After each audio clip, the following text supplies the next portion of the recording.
Sengibuyileke mbukeli neindaba ke ithinto zama-transfer, indaba ke zenzeka lapha kumaqembu akuyi-PSL. Hlala nami nje ngikuzele nazo. Ngizoqala ke la ngendaba ke ithinta abadlali baloke lapha eBuccaneers, iOrlando Pirates. IOrlando Pirates siqinisekisile ukuthi ke uPaseka Mako naye ke lapha uThabiso Monyana sebelishile iBuccaneers. Okusho ukuthi ke labadlali njengamanje abanamaqembu and bangama free agent.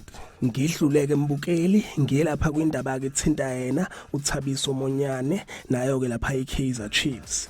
Namhlanje ke mbukeli kuseni uSABC Sports uvezile ke la ukuthi iKaizer Chiefs bayi-offerishe yena ke lapha uThabiso Monyane as a free agent. Babeke sibechaza kahle la baveza ukuthi iagent yakhe yena ke uMonyane ihambe yayo-offerisha ke iKaizer Chiefs yena ke uMonyane, and babeke sebeveza ukuthi kwamanje iKaizer Chiefs ibingakasithathi isinqumo ngaye ke uMonyane.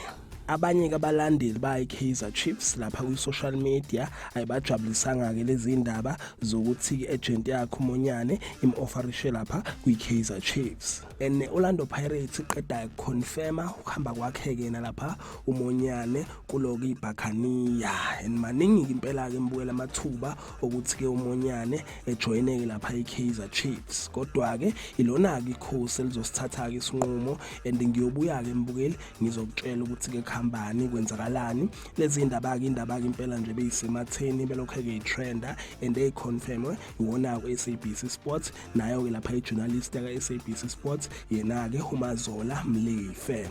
Izo ke lezi ke mbukeli indaba engiphathele zona, cela kuthunga khohlwa ukuthi ke ulike and ke usubscribe. Ake ngithi ke nje danke, ngiyazi bongela.